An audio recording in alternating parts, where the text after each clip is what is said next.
Breaking చూస్తున్న formula ఈ race కేసులో ఏసీబీ దూకుడు పెంచింది. ఇవాళ రేపో కేటీఆర్ అరవింద్ కుమార్ కి సమన్లు ఇచ్చే అవకాశం ఉంది. నిన్న 7 గంటల పాటు దాన కిషోర్ స్టేట్మెంట్ రికార్డ్ చేశారు అధికారులు. దాన కిషోర్ స్టేట్మెంట్ ఆధారంగా యాక్షన్ కి రెడీ అవుతోందని ఏసీబీ అధికారులు చెబుతున్నారు. ఇక కేటీఆర్ కి అరవింద్ కుమార్ కి ఎప్పుడు నోటీసులు ఇస్తారనేది ఆసక్తికరంగా మారింది.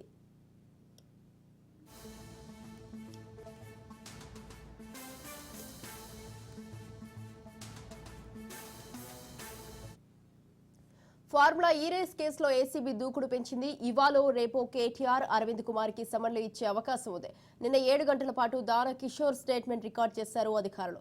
దాన కిషోర్ స్టేట్మెంట్ ఆధారంగా యాక్షన్ కి రెడీ అవుతోంది ఏసీబీ అధికారులని చెప్తున్నారు.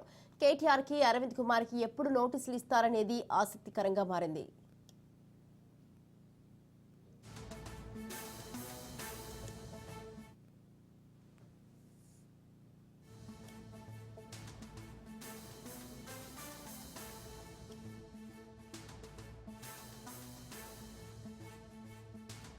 రైట్, ఈ విషయంపై మరింత సమాచారాన్ని మా ప్రతినిధి పవన్ ఫోన్ లైన్ లో ఉన్నారు. పవన్, చెప్పండి. ఫార్ములా ఈ రేస్ కేసులో అయితే ఏసీబీ దూకుడు పెంచిందని చెప్పాలి. అయితే ఈ రోజు రేపు అయితే కేటీఆర్ అరవింద్ కుమార్ కి అయితే సమన్లు ఇచ్చే అవకాశం కనిపిస్తోంది. దీనికి సంబంధించి మీ దగ్గర ఉన్న అప్డేట్స్ ఏంటి పవన్?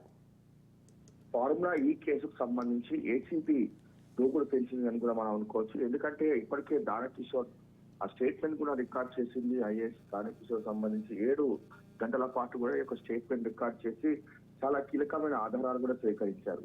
అయితే 55 కోట్ల రూపాయలు ఆ ఎఫ్ఈఓ ఇతర కంపెనీకి ఎలా డబ్బులు చెల్లించారు, దానికి సంబంధించి కూడా పూర్తిగా డాక్యుమెంట్స్ తో పాటు పలు ఆ ఫైళ్లకు సంబంధించి కూడా ఇప్పటికే దానకిషోర్ నుంచి కూడా ఏసీబీ అధికారులు సేకరించిన నేపథ్యంలోనే ఈ యొక్క ఇన్వెస్టిగేషన్ కూడా చాలా వేగవంతం చేశారు. మరోవైపు చూస్తే నేడో రేపో మాత్రము కేటీఆర్ తో పాటు అరవింద్ కుమార్ కూడా దీనికి సంబంధించి సమ్మన్లు కూడా జారీ చేస్తారు. విచారణకు హాజరు కావాలంటూ కూడా ఏసీపీ అధికారులు కూడా సమ్మన్లు జారీ చేసే అవకాశం కూడా కనిపిస్తుంది.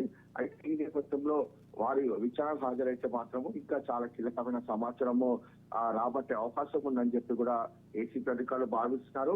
అయితే మొత్తానికి చూస్తే మాత్రం ఒకవైపు ఏసీపీ అధికారులు కావచ్చు, మరోవైపు ఈడీ కూడా దీనికి దర్యాప్తు కూడా వేగవంతం చేస్తుంది. ఎందుకంటే ఏసీపీ కేసు ఆధారంగా ఈడీ కూడా ఈసీఐఆర్ కూడా నమోదు చేసి ఇన్వెస్టిగేషన్ కూడా చేస్తుంది. ఏ అకౌంట్ నుంచి ఏ అకౌంట్ కి డబ్బులు ట్రాన్స్ఫర్ ఎలా అయ్యాయి దానిపైన కూడా పూర్తిగా దీనికి సంబంధించి ఈడీ అధికారులు కూడా దృష్టి కొనసాగించారు. మొత్తానికి ఓవరాల్ గా చూస్తే మాత్రము ఫార్ములా ఈ సంబంధించిన కార్పొరేట్ సంబంధించి పూర్తిగా ఏసీపీ అధికారులు దర్యాప్తు వేగవంతం చేశారు. Right, thank you Pawan, thanks for the details.